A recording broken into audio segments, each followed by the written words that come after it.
Hello mga auntie, good morning. Tara, samahan niyo ako mga auntie, mag-harvest po tayo ng cauliflower tsaka konting labanus. Meron pa akong konting tanim dito kaya samahan niyo ako mag-harvest. Ito yung mga broccoli natin.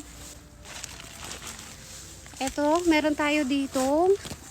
Meron ako ditong cauliflower. Ayan, ang ganda.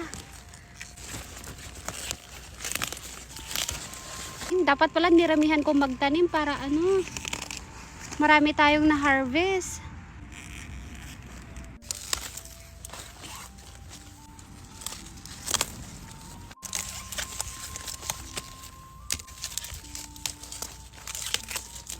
Saktong-sakto, meron pa tayong sayote kaya magluluto tayo ng chop suey.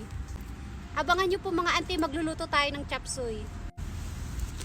Meron pa ditong broccoli. Kunin na natin tong mga to. Kapag nagluto tayo ng soup, ilagay natin.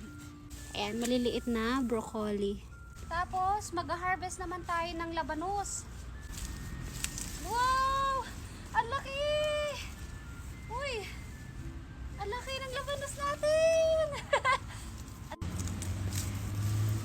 Okay lang kahit maliit kasi mapapakinabangan pa natin to. Next year, dadamihan ko na talaga. Kung hindi lang ako nagkasakit mga auntie, baka marami tayong naitanim. Ang gaganda! So, ito na po lahat yung mga na-harvest natin mga auntie. Meron tayo ditong cauliflower at saka katay daikon. Kapag naubos yung labanos mga auntie, pwede tayong kumuha dito sa aking mini garden. Meron pa tayo dito. Hindi ko expect na ganito siya kalaki kasi ang alam ko ganito lang kaliliit mga auntie. Kahit ganito kaliit okay lang kasi ginagadgad lang namin to mga auntie tapos nilalagyan ng maliliit na isda. Ang tawag nila is yung siraso tapos toyo. Masarap siya mga auntie tapos ayan inuulam namin sa kanin. Sila mga auntie, thank you. Salamat po sa panonood.